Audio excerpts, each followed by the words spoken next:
Welcome into another Call of Duty video. In this video, I'm going to set aside my own opinions on the Call of Duty franchise and talk through the current YouTube discourse surrounding the franchise. Let's get into it. The primary YouTube Call of Duty community is split into two distinct communities, the shills and the ragebaiters. They may differ in their message, but they have one very common goal, all feeding on addicts, and all of them are laughing their way to the bank. So who are these people? Well, the shills are easy. They love COD no matter what, so long as that paycheck keeps rolling in. Generally, they remain positive about the games, regardless of the state. But then there's the ragebaiter. Who are these people? Well, this is where things get interesting. Generally, these are the people who continuously tell you not to play Call of Duty while they are playing Call of Duty. From a purely uncynical, no cash strings attached perspective, you could see a shill and understand that they love the game and they want to keep talking about it. But the ragebaiter is someone who passionately hates the game and everything it stands for. So from the uncynical perspective, why would someone keep talking about something they hate so passionately? And that's where the cynical part of the brain kicks in. We understand in the real world that the shills get paid for loving, but in the real world, the haters get paid for hating. That's why the bold thumbnails exist. Every minor and major mistake is the end of the world for these people. How many times have they told us that COD is dead, chalked, demolished, destroyed, over, and yet Call of Duty is still here, better than ever? I have to ask these people, if you really hate the game so much to the point of making you scream like a child into a microphone, why not play something else? Aren't there other games that you could enjoy that wouldn't cause you to have a hernia while talking about it? Now, these ragebaiters will say, well, at its core, I love Call of Duty, and I'm saying these things to make it better.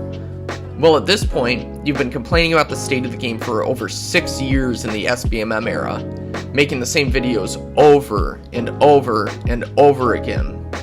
I know it because I've watched it over the years. Don't you think that making the same argument about the state of the game in every video is boring and it's time to move on? The COD cycle isn't just isolated to the games. The ragebaiters' content is a cycle as well. Every year when the marketing for the next one starts, we'll get a video titled, "Do not buy the next COD." Then there'll be complaints about the next season. Then we'll get the videos explaining that you will buy the game or pirate it, but only to give a first impression for your audience. Then the beta reaction. Then the first impression, followed by an SBMM rant akin to the previous ones in prior years. Maybe a conspiracy will show up about how there are AI bots, or something nobody even remotely thinks is true. And on, year after year, time wasted. Slop, as they say. There's two paths I would like to see these rage-baiting YouTubers go. They can stay or they can go from the community. If you stay, you have to eat and accept the problems that are given to you. Also, you probably should play the game at least a little if you want to complain about it. You know, integrity. Either way, make the final complaint videos about these hot topics, and then talk about something else. Move on. Be creative. Think outside the cycle. As a member of your audience, I would love some variety. Talking about SBMM again is beating a dead horse. And wasting everyone's time on this topic for the 4th time this month doesn't make you a revolutionary. It just means you ran out of things to complain about. Or, you could walk the walk. If it's as bad as you say, leave. Stop talking about it. If you really want things to change in COD, then it's time to say enough is enough. It's been 6 years in the SBMM era. It's time to leave this parasitic relationship you have with the video game. If you love something, let it go. And if they truly want you back, they will make changes to get you back. You are constantly giving free marketing and publicity to the company you say is the worst in the world and that makes the worst games in the world. Given the fact that living in this negative space all the time probably isn't good for you, don't you think being constructive somewhere else might be healthier?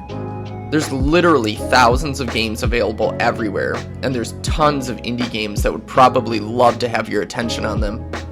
As far as I'm concerned, in your current state, you're making the same videos at the same time every year in a cyclical manner, feeding views off the disillusioned COD community. Sound like anyone you know? You're just a small business version of the same exact company you complain about.